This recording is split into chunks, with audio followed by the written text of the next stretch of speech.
Hold your head up, it's Cassie says figile. The time is now today.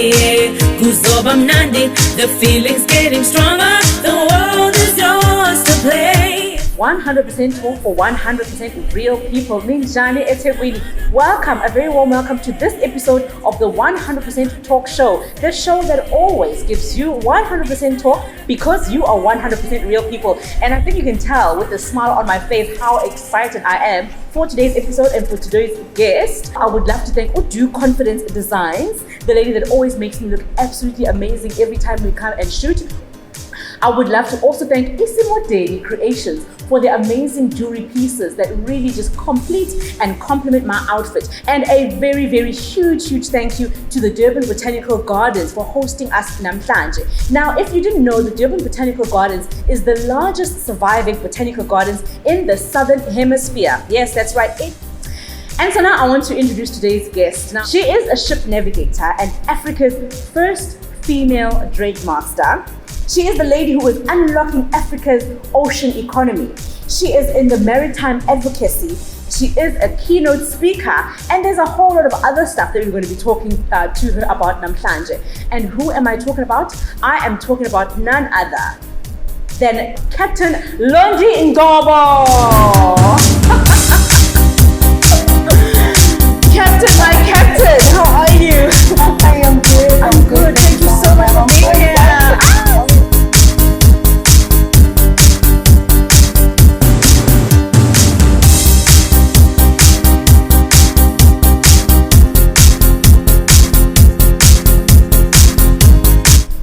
Captain Londiwe Ngcobo.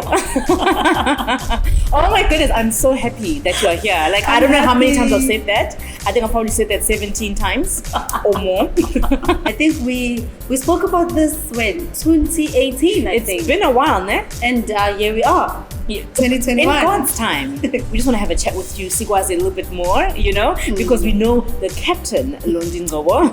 But we want to know the girl, the woman, the wife, the mother, Londiwe Ngcobo as well, right? So, isisa lapho ke ngicela usiseke back, right? So, osixoxela about Londiwe engakabi captain, engakabi nje Africa's first anything. Londiwe. Well, I grew up in Clermont. Mkhaya. I know, forgot to right? mention ukuthi uLondiwe Mkhaya wami actually, by the way. Complazi. Yes. Up in here. Yeah, I grew up in Clermont, and oh, what a beautiful childhood. I had a beautiful childhood. Sikhule kwanroom kashembe with umama baba. And then Dad worked until he could afford a 2-bedroom home, 4-room. Wow. KwaDabeka, go 8. Because I was so active. I did makmodelo ngilapha. Speech and drama ngilapha. Kuyasinwa ngiyigosa. Kuyadebatewa, I'm the lead.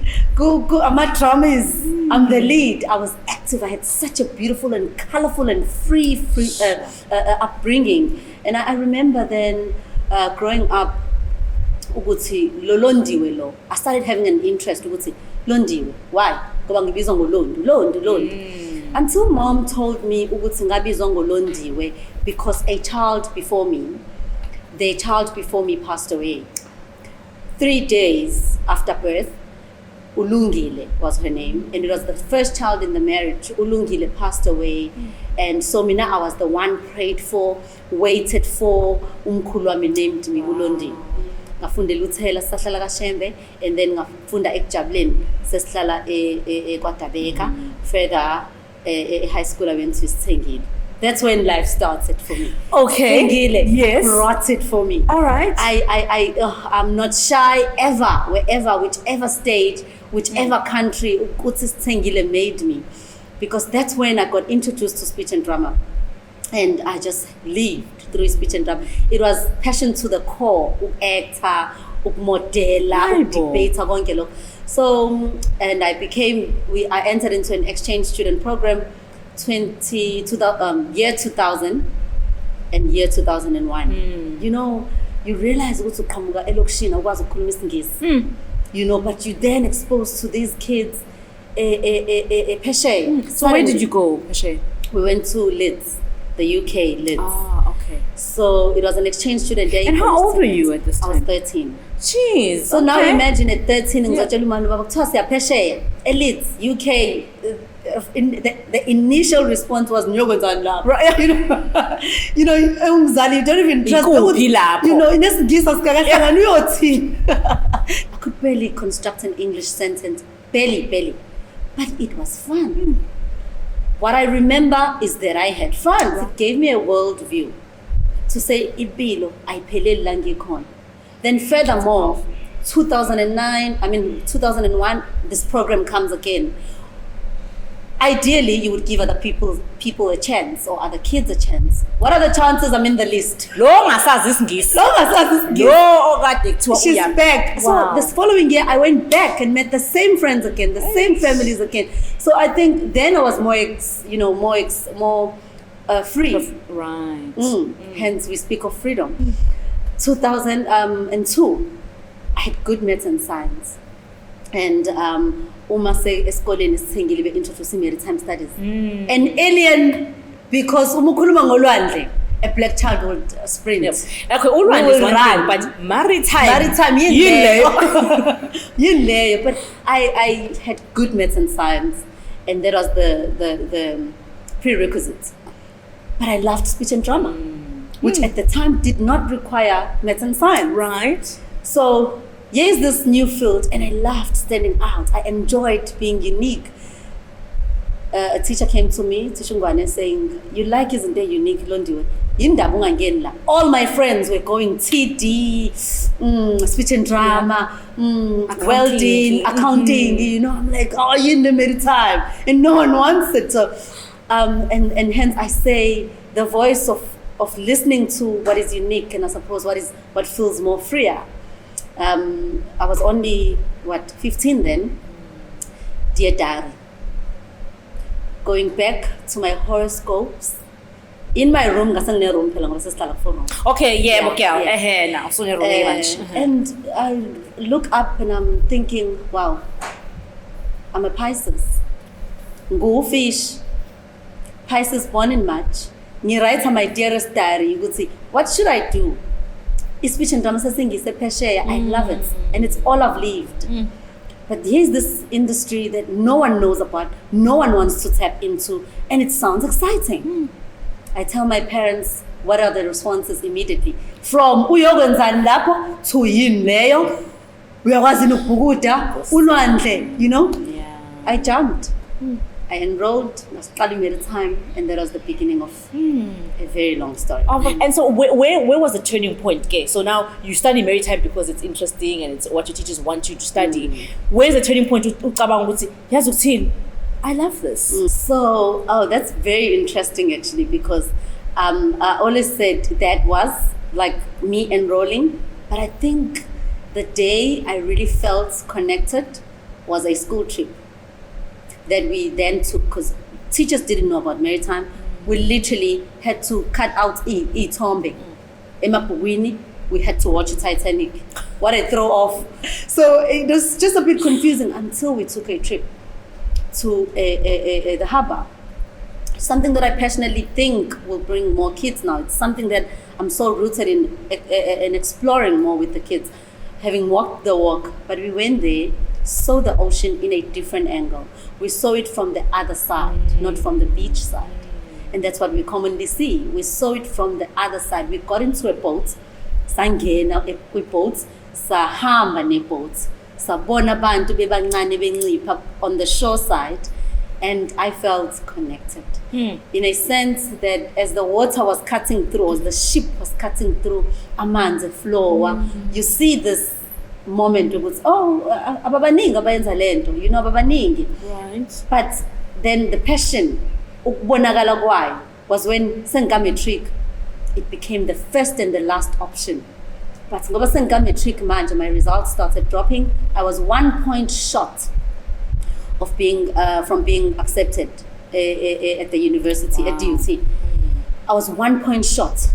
And because esikoleni basebengenza SRC president, we used to have maritime lecturers as a DUT coming through esikoleni to educate us, to teach us more in-depth things about maritime. I was 1 point short, and I remember going to DUT ngithi, "Sir, I come from a school that you went to train. I was the SRC president. I welcomed you from the gate all the time and gave you water and introduced you to my class.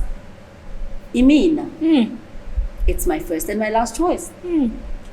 I waited and I knew I didn't qualify. He called me back and he said, prove to me that I really need to take you.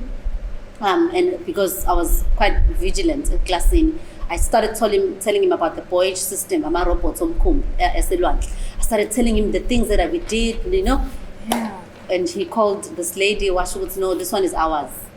Hi, Bo. You know, because I was able to prove that I actually am passionate. So I think that's when I realized the passion is there. Yeah. There was no turning back, not after Sengene Ngopocho. Sure.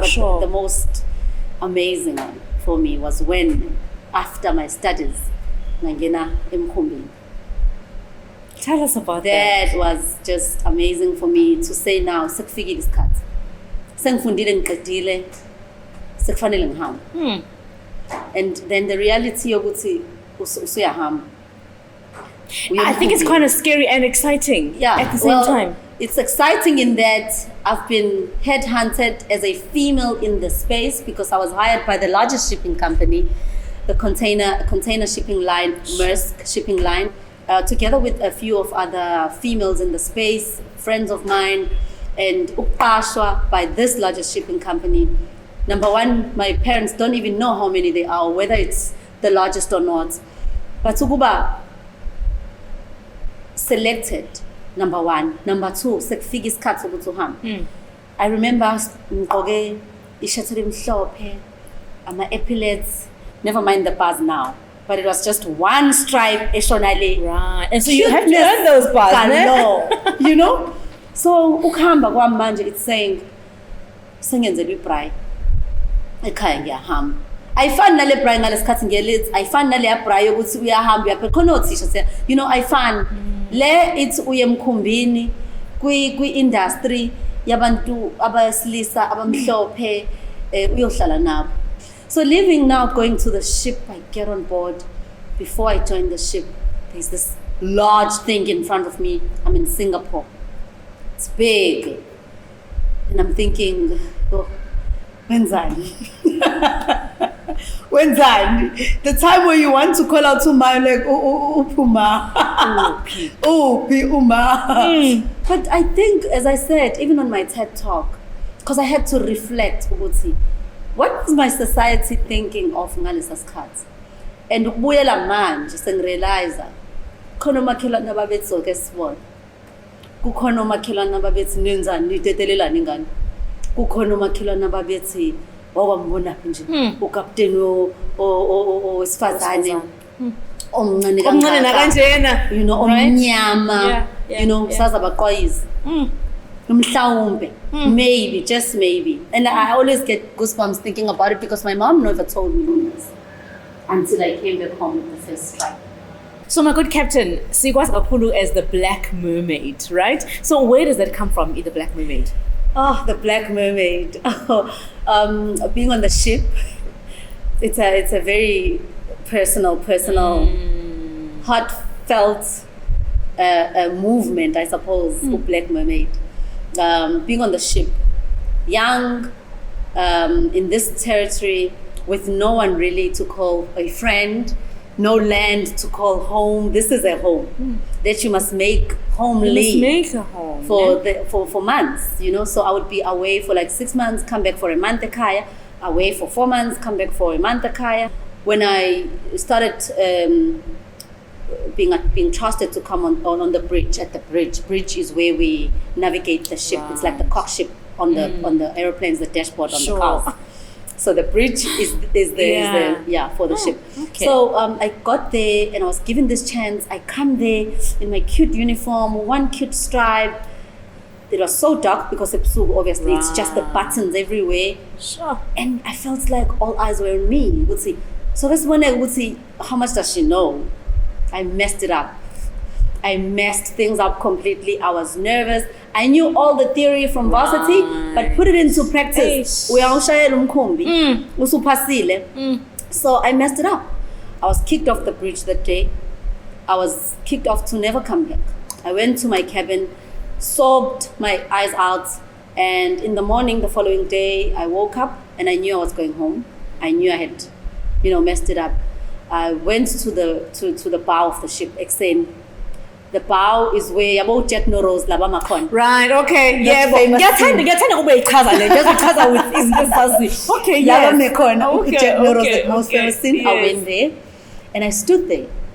And just the moment okuba laphaya, I think mhlawumbe if nganginenwele izinto ngangizofila Rose. but I could still feel that gushing air and the bow cutting through. Amanzi aphuma kanje ahamba along the side of the bar of the hull of the ship. Or dolphins in the morning.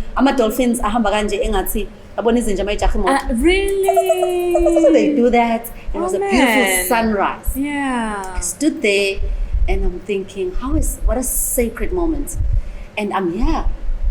I belong here. Right. And in my naive teen days, obviously being there, the only relation that I have that could make me feel okay was the mermaid.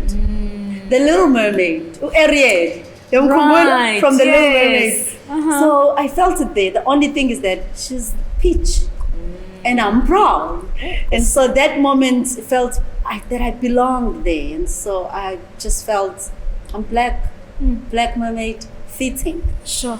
Going back to the captain saying, hey captain, have you met the black mermaid before? Have you ever seen a black mermaid? He smiled. The day he smiled, That is too I powerful. realized that I had cracked this guy. That is too I'm powerful. a kid. I'm a dreamer.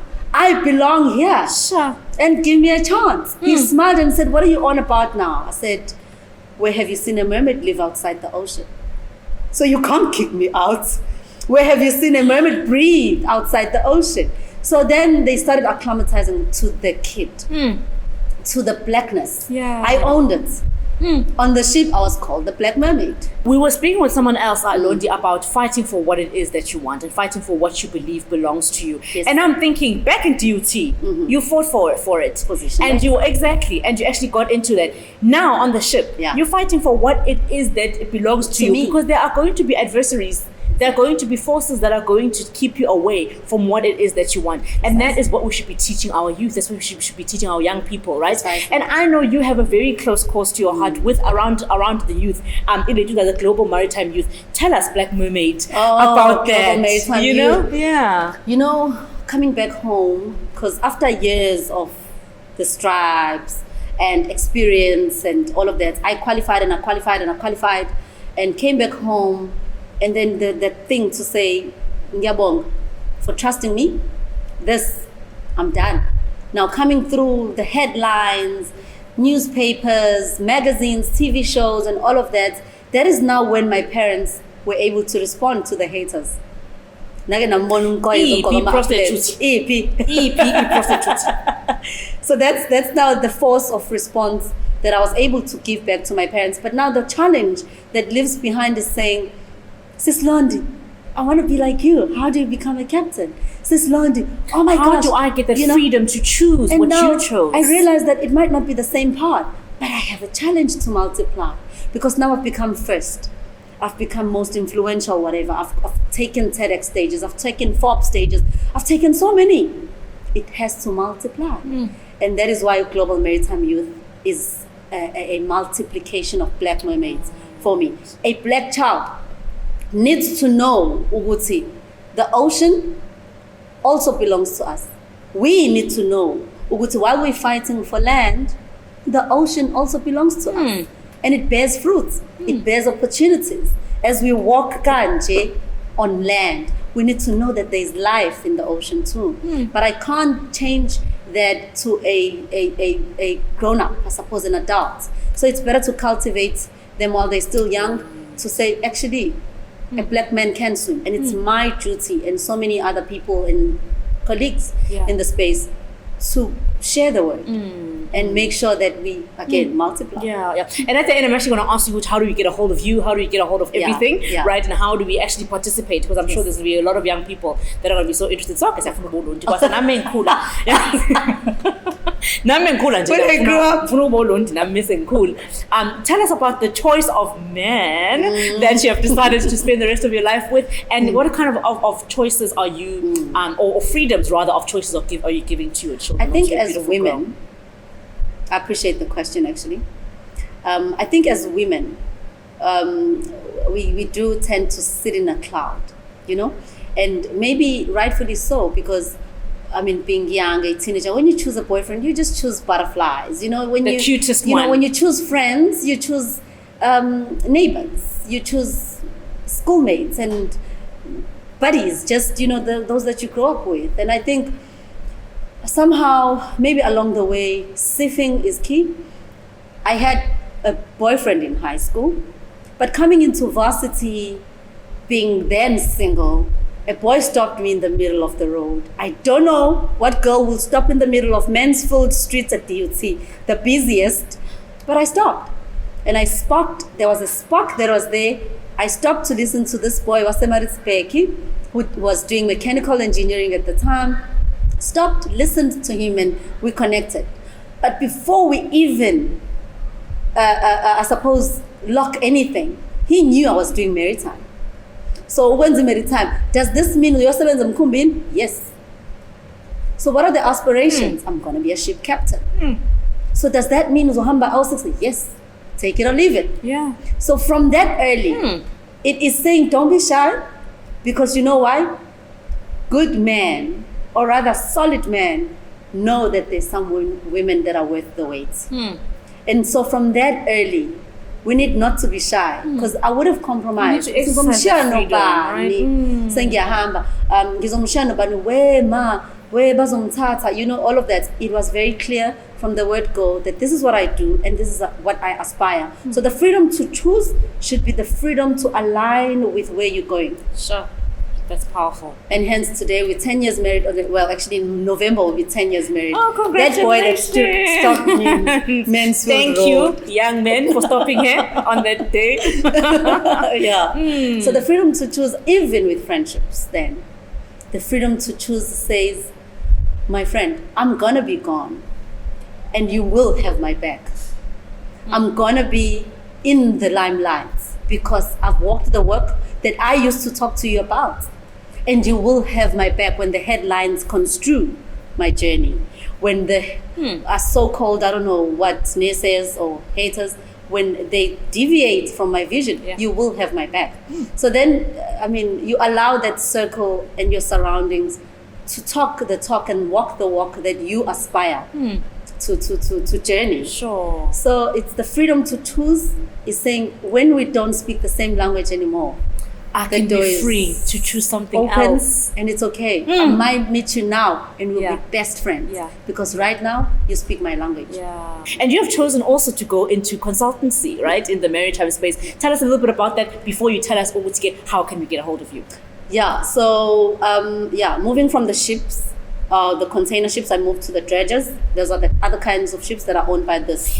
And Londy, sorry to cut you off. When we say you are the first female dredge master, we mean of any race in the country? Yeah. That is amazing. That is too remarkable. Anyway, continue. Yeah. So a dredge master, like I'm licensed to drive ships. I moved from containers to dredges. And when I was ready to start a family, I then moved as an executive maritime compliance manager for Transnet. I've since left to own, or rather focus on my consulting company in oceans economy and maritime space. That's the company I lead now, War Maritime Experts. So it's also just highlighting different kinds of experts in maritime, led by females, and that's what we do in consulting. That's beautiful. And it's actually fun. So Londiwe Ngcobo, Londy with a Y, Blaqmermaid with a Q, Global Maritime Youth is Global Maritime Youth in all platforms. And if you get to Londiwe Ngcobo in any platforms, you get all the information you need to know about you need to know about me and everything that I did. Awesome. Thank you. That was Londiwe Ngcobo. This was absolutely amazing. Kakhulukazi nje ukuthi we have scratched the surface. Yabona? I do believe ukuthi there's so much more depth, there's so much more life, there's so much more story, and you're so full of life. Looking cute while you're busy doing it.